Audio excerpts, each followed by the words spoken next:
Hormones, hormonal imbalance, hormones को balance कैसे करें, हार्मोन्स क्या हैं, हार्मोनल इम्बैलेंस कैसे होता है, अगर वो है तो हम उसको फिक्स कैसे कर सकते हैं, सारी चीजों के जवाब ये वीडियो में। 5 problems, 1 solution. चलो शुरू करते हैं। हार्मोन्स कुछ प्रकार के केमिकल्स हैं, they are known as chemical messengers of your body. तो तुम्हारा ब्रेन है ना, तुम्हारी बॉडी को दो तरीके से कंट्रोल करता है। एक है नर्व्स जो इलेक्ट्रिक सप्लाई के थ्रू ऑर्डर्स देते हैं। तो अभी मेरे ब्रेन ने मेरे हैंड को ऐसे ऑर्डर दिया, मेरे माउथ को ऑर्डर दिया, तो मैं बोल रहा हूँ, मेरे वोकल कॉर्ड्स में से आवाज आ रहा है, मेरा हाथ ऐसे ऐसे कर रहा है। दूसरा वे है केमिकल्स।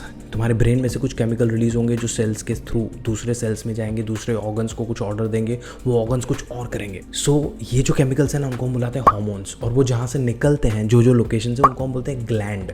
सो थायराइड यहाँ पे एक ग्लैंड है जहाँ से थायराइड हार्मोन्स निकलते हैं। पिट्यूटरी ग्लैंड है तुम्हारे ब्रेन में जहाँ से पिट्यूटरी हार्मोन्स निकलते हैं। बहुत सारे हैं दूसरे। तुम्हारा टेस्टिस जो मेल रिप्रोडक्टिव ऑर्गन, वहाँ से भी निकलते हैं, ओवरीज में से भी हार्मोन्स निकलते हैं। तो दीज आर डिफरेंट हार्मोन्स। अभी इन सारे केमिकल्स का कुछ काम है, कुछ ऑर्डर्स देते हैं, कुछ काम होता है। उनका एक स्पेसिफिक लेवल होना तुम्हारे ब्लड में वो बहुत ज़रूरी है। अगर वो लेवल ऊपर या नीचे गया तो तुम्हारे जो वो फंक्शंस है पर्टिकुलर, वो सही से काम नहीं करेंगे। फॉर एग्जांपल जो थायराइड हार्मोन है, उसका काम है तुम्हारे खाने को तोड़ के उसमें से एनर्जी रिलीज करके उसको यूटिलाइज करना। तो जब थायराइड हार्मोन्स कम होते हैं, तुम्हारा एनर्जी मेटाबॉलिज्म स्लगिश होता है, तुम्हें थकान महसूस होती है, तुम्हारा वजन बढ़ता है, मेटाबॉलिज्म स्लो हो रहा है, डिप्रेशन हो रहा है, कॉन्स्टिपेशन हो रहा है। तो ये सारी चीजें हो रही है। दैट मीन्स तुम्हारा हार्मोनल इम्बैलेंस हुआ है। कम भी हो सकता है, ज्यादा भी हो सकता है ना। तो ये होता क्यों है? लाइफस्टाइल और क्लिनिकल कंडीशंस। तो जहां से हार्मोन्स निकल रहे हैं, वहां पे अगर कुछ डैमेज हुआ, इन्फ्लेमेशन हुआ,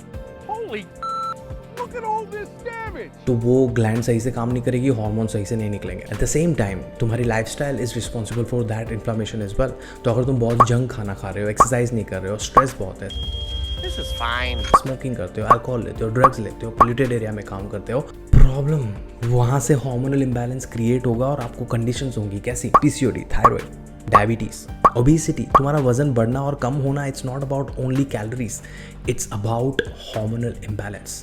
तो अगर आपको लगता है कि आपको ये सारी कंडीशंस में से कुछ है, रीच आउट टू मी।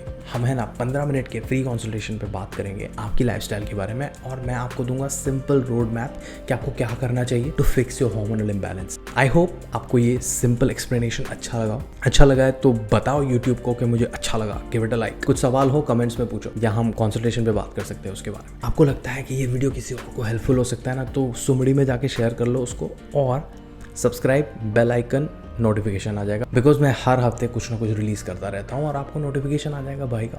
मिलते हैं अगले वीडियो में, तब तक आप अपना ध्यान रखो, आपके हार्मोन्स का ध्यान रखो, आपकी फैमिली का ध्यान रखो। ठीक है।